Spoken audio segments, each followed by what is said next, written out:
Hello students, good morning all of you. फिर से आप सभी छात्र छात्राओं का आज की ऑनलाइन एजुकेशन की कक्षाओं में स्वागत है। प्रिय छात्रों, हम कल पढ़ रहे थे कक्षा में तीसरा पाठ, हमारी जो 10वीं कक्षा में इतिहास की नई बुक आई है जिसका तीसरा पाठ था विषयों के प्रमुख दर्शन। प्रिय छात्रों, कल हमने इसका चैप्टर आपको कक्षा में पढ़ाया था और कक्षा में पढ़ाते समय हमको काफी सारी छोटी छोटी बातें आई थी, काफी सारे जो छोटे छोटे टॉपिक आए थे, उन टॉपिकों के ऊपर हम आज की इस कक्षा में चर्चा करेंगे। इस कक्षा में हम पहला पार्ट हमारा आज का इसमें विषयों के प्रमुख दर्शन। आपको पता है कि पूरे विषयों में बहुत सारे दर्शन, हम आज सिर्फ भारत की बात नहीं कर रहे, भारत के साथ साथ अन्य देशों में भी जो दर्शन चल रहे हैं उनकी बातें करेंगे। तो स्टूडेंट, चलते हैं आज के टॉपिक पर। आज का टॉपिक है विषयों के प्रमुख दर्शन। इसमें जो कल हम चैप्टर पढ़ाते इसमें आपको पहले बात आई थी धर्म, कि ये धर्म होता क्या है। वैसे धर्म देखा जाए तो मेरे हिसाब से यदि मैं बात करूं तो धर्म कोई विशेष संप्रदाय या पंथ नहीं, बल्कि धर्म वो है जो मनुष्य अपनी अंतरात्मा से काम करे, जो उसके अंतरात्मा माने। मान लिया उसके अंतरात्मा किसी काम को सही कहती है, अपने कर्तव्य के प्रति वो निष्ठ है, तो इंसानियत है, तो इससे बढ़कर कोई धर्म नहीं है। हिंदू, मुस्लिम, सिख, ईसाई, ये तो एक आदमी ने धर्म न होकर के लोगों ने इनको एक संप्रदाय है और कठोरता आ गई है इसमें, तो ये नहीं होकर के। लेकिन हम जब बात कर रहे हैं चैप्टर की, तो यहाँ हम अपने निजी विचार न रख करके अपने वैदिक धर्म में जो उनकी बातें करेंगे हम। तो यह बात करें हम वैदिक धर्म में, वैदिक दर्शन में मानव जीवन की आध्यात्मिक उन्नति के लिए हर मनुष्य चाहता है कि उसका जो सांसारिक जीवन है उसके साथ साथ उसके आध्यात्मिक उन्नति भी हो। उस आध्यात्मिक उन्नति के लिए 4 पुरुषार्थ दिए गए हैं। माना जाता है कि खास करके भारत के मामले में यदि हम कहा जाए तो वैदिक दर्शन है जो सनातन है, हिंदू धर्म में वैदिक दर्शन प्रमुख है, सनातन है, चिरकाल यही माना जाता है। और इसमें यदि हम मानव जीवन की आध्यात्मिक उन्नति के लिए कहें तो उसमें 4 पुरुषार्थ आते हैं: धर्म, कर्म, अर्थ, मोक्ष। आपको अच्छे से याद रखने बच्चों, आपने अच्छे से बात, जो वैदिक धर्म के 4 पुरुषार्थ हैं, एक धर्म है, दूसरा कर्म है, तीसरा अर्थ है और चौथा मोक्ष। ये 4 पुरुषार्थ है जो मनुष्य 4 पुरुषार्थ करता है, वो अपने आध्यात्मिक उन्नति करता है वैदिक दर्शन के अनुसार। और इनमें जो धर्म है वो प्रमुख है, जो 4 पुरुषार्थ है वो प्रमुख है। तो धर्म का पता चला, धर्म क्या है। वैदिक धर्म में, वैदिक दर्शन में धर्म आध्यात्मिक उन्नति के लिए बहुत जरूरी है। जो 4 चीजें हैं वैदिक मानव उन्नति करनी है, धर्म है, कर्म है, अर्थ है, मोक्ष है, ये 4 चीज कंपल्सरी हैं। इनमें जो मुख्य रूप से है वो आपका धर्म है, क्योंकि प्रत्येक मनुष्य को उसका अपने कर्तव्य, अपने उसके प्रति ज्ञान होना चाहिए। उसको यदि अपने जीवन की आध्यात्मिक उन्नति करनी है तो वैदिक दर्शन के अनुसार धर्म अत्यंत आवश्यक है। तो धर्म के बारे में आपने जान लिया होगा। इसके बाद हम चलते हैं नेक्स्ट टॉपिक है, नेक्स्ट है वैदिक दर्शन। अभी हमने यहाँ वैदिक दर्शन की बात की थी कि वैदिक दर्शन क्या है। वैदिक दर्शन भारतीय धर्म की, भारतीय दर्शन की आधारशिला है। जैसे कि मैंने पहले बताया था कि यदि हिंदू धर्म की बात करें, क्योंकि आज से यदि हम पीछे की बहुत लंबे पीछे जाएंगे तो भारत में जो हिंदू धर्म है वो सनातन धर्म है, जिसको हम वैदिक भी बोल देते हैं। जो भारतीय दर्शन की जो आधारशिला है वो वैदिक है। तो वैदिक दर्शन भारतीय आधारशिला, इसके साथ है सबसे प्राचीन भी है और पवित्र दर्शन भी है। विश्व की जितने भी दर्शन है उन दर्शनों में सबसे ज्यादा प्राचीन और पवित्र दर्शन यदि कोई है तो वो है आपका वैदिक दर्शन। वैदिक दर्शन के बारे में पता चलेगा आपको, ये इंडिया से संबंधित है, भारत से संबंधित है, भारत की मुख्य है, सबसे प्राचीन और पवित्र दर्शन है। तो बच्चों, आपको यदि ये पूछा जाए कि वैदिक दर्शन क्या है तो आप बता देंगे आधारशिला प्राचीन और पवित्र है, भारत से संबंधित है। इसके बाद आगे हम चलते हैं वेद, और ये शब्द है वैदिक, वेद से बना है ये। तो वेद क्या है? वेद का वैसे तो मुख्य अर्थ होता है ज्ञान, वेद का मतलब होता है ज्ञान, तो आध्यात्मिक ज्ञान। तो वैदिक दर्शन का मूल आधार है वेद। जो वैदिक दर्शन वो सारा का सारा ज्ञान कहां से लिया गया है? वेदों से लिया गया है। और वेद को क्या मानते हैं हम? ईश्वर की वाणी बोलते हैं, भगवान की वाणी बोलते हैं, कि कोई भगवान है वही, जो भगवान के मुंह से बोले गए शब्द हैं वही वेद हैं। वेद 4 हैं हमारे। यहाँ यदि हम हिंदू धर्म की बात करें, अर्थवेद, सामवेद और ऋग्वेद और यजुर्वेद। तो इन वेदों में चारों का जो मूल आधार है वो वैदिक दर्शन है, और इसका जो अर्थ में रहता था वेद का अर्थ वो है ज्ञान, आध्यात्मिक ज्ञान। इसके बाद हम पॉइंट नंबर 4 पर आते हैं, उपनिषद। ये क्या है? उपनिषद भी वेदों का सार है। जो वेद हैं उन 4 वेद बताए थे मैंने, फिर आपको 4 वेद बता रहे हैं, ऋग्वेद, सामवेद, अर्थवेद, यजुर्वेद। इन चारों वेदों का जो सार वो सार उपनिषद में दिया गया, उपनिषद बनाई हुई है। तो उपनिषद है, उसका मूल क्या है, उसकी मूल शिक्षा क्या देना है? आदमी को जीव, ब्रह्म की, जीव की और जगत की। लोगों को ब्रह्म की, जो हमारे चारों ब्रह्मांड है, जो हमारा दिखाई दे रहा है, उसकी, जीव की, और इन पूरे के पूरे संसार की, जगत का ज्ञान, दुनियादारी क्या है, जीव क्या है, कहाँ से आया है, ब्रह्म क्या है, जीव मृत्यु के बाद कहाँ जाएगा, ये सारा ज्ञान है वेदों में से लेकर के उपनिषद में रखा गया है, और उपनिषद को वेदों का सार भी कहा जाता है।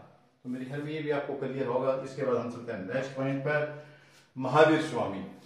महावीर स्वामी बड़े अच्छे समाज सुधारक भी हुए हैं, और बड़े जैन धर्म के संस्थापक थे। किसके थे? जैन धर्म के, और 24वें तीर्थकर थे। आपको जैनी देखे भी होंगे छात्रों ने सभी, जिनको हम अक्सर मुंह पटिया कह देते हैं, और ये नंगे पांव रहते हैं। हमें इस चैप्टर में हम डिटेल से नहीं पढ़ेंगे, आपको पता है महावीर स्वामी जैन धर्म संस्थापक। जैन धर्म में कुछ लोग ऐसे हैं, जैसे महावीर है, वो वस्त्रहीन थे, कुछ वस्त्र डालते हैं, कुछ वस्त्र नहीं डालते। तो इनकी जब भी हम आगे इसका टॉपिक पढ़ेंगे जैन धर्म का विस्तार से वहां पढ़ेंगे, या सिर्फ आपको इतना जानना है कि जैन धर्म जो महावीर स्वामी है कौन थे? जैन धर्म के संस्थापक थे और 24वें तीर्थकर थे। इतना जान लेना आवश्यक है, क्योंकि कई बार आपको छोटे प्रश्नों पूछा जाता है कि जैन धर्म के 24वें तीर्थकर कौन थे, तो आपने तो देना महावीर स्वामी, या महावीर स्वामी कौन से तीर्थकर थे, 24वें थे, या जैन धर्म के संस्थापक कौन है, तो महावीर स्वामी। इस प्रकार इन जो प्रश्न मैं आपको करा रहा हूँ, ये ऑप्शन टाइप के जो छोटे छोटे प्रश्न आते हैं, काफी सारे प्रश्न आपके हल हो जाएंगे, क्योंकि मेन टॉपिक उठाए गए हैं।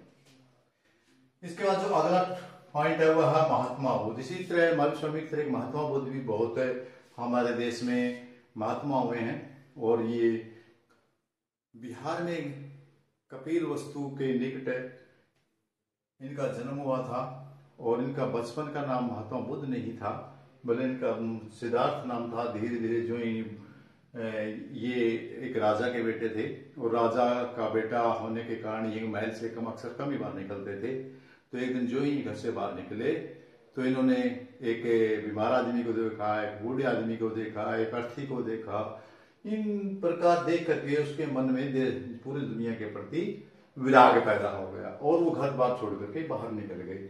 और बाहर निकलने के बाद इन्होंने काफी जगह बहुत सारे गुरु भी बनाए, जगह कोशिश की, तपस्या भी की। काफी तपस्या के बाद भी इन्हें कुछ प्राप्त नहीं हुआ, और अंत में गया में, बिहार में गया जगह है, गया में एक वृक्ष के नीचे बैठे थे, और वहां वृक्ष के नीचे गया में ज्ञान की प्राप्ति हुई, और इसलिए उस जगह को हम आज बोध गया कहते हैं।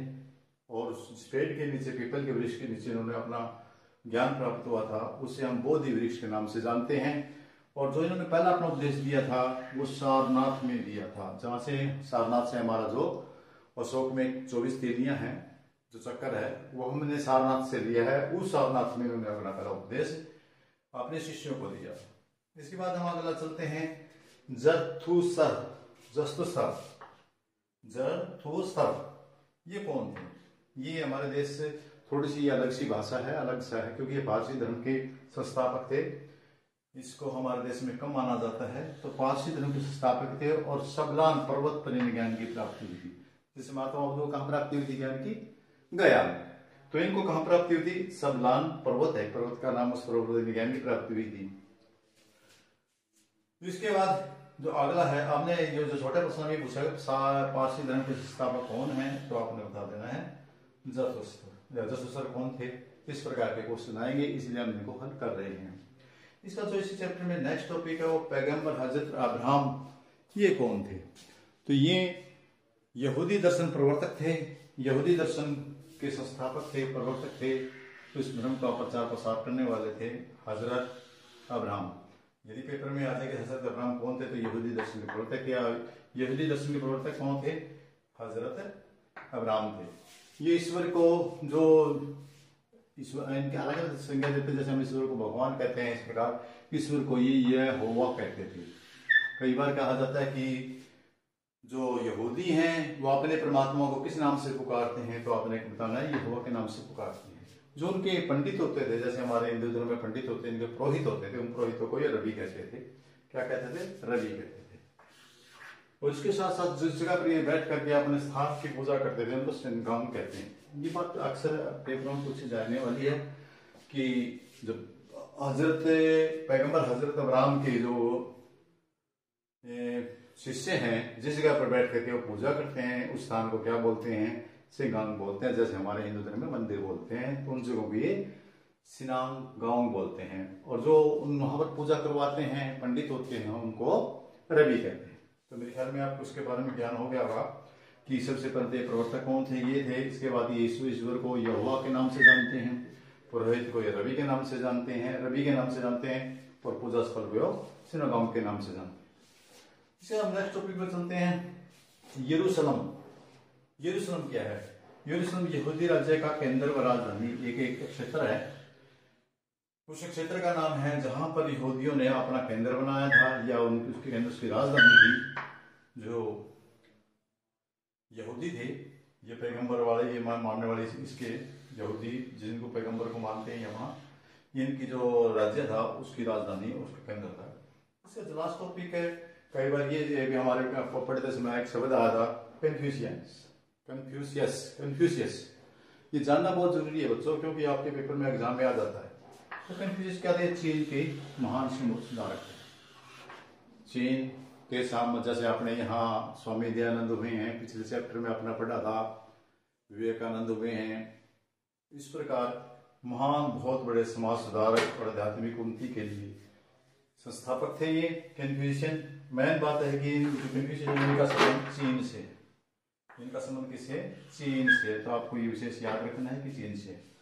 तो आज जो कल हमने पाठ पढ़ा था, उस पाठ को आपने घर जाके रिवाइज किया और उसमें मैंने टॉपिक को मैंने हल करने की कोशिश की है। इनमें बहुत सारे आपके ऑप्शन टाइप और 1 नंबर वाले क्वेश्चन पुटअप होने वाले हैं, तो आपको इनको अच्छे से तैयारी करनी है इन सभी के लिए।